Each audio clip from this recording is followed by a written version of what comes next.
আজকে বানাচ্ছি অনেক ভেজিস, কাজু কিশমিশ, তারপরে বাদাম দিয়ে চিড়ের পোলাও। এখানে ভেজিসগুলো হয়ে এসছে প্রায়। আর এখানে চিড়েটাও ভিজিয়ে রেখেছি, দিয়ে দেবো।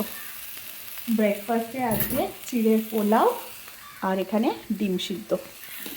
মানে চিড়ের পোলাওটা আমার খুব ভাল লাগে খেতে, সব সময় হয়ে ওঠে না, বাট বেশিরভাগ দিন অনেক সময় করি, খুব ইচ্ছা করে, তাড়াতাড়িও হয়ে যায় আর খুব হেলদিও খাওয়া, তাই আজকেও করলাম। দাঁড়া, হয়ে গিয়ে তোমাদের আবার দেখাচ্ছি। অল্প একটু লঙ্কা, আমার কাছে আজকে গোলমরিচটা নেই তাই একটু লঙ্কাই দিলাম। আর ভেজিসে আমি নুন দিয়েছিলাম, তাই এখানে আর একটু অল্প নুন দিচ্ছি।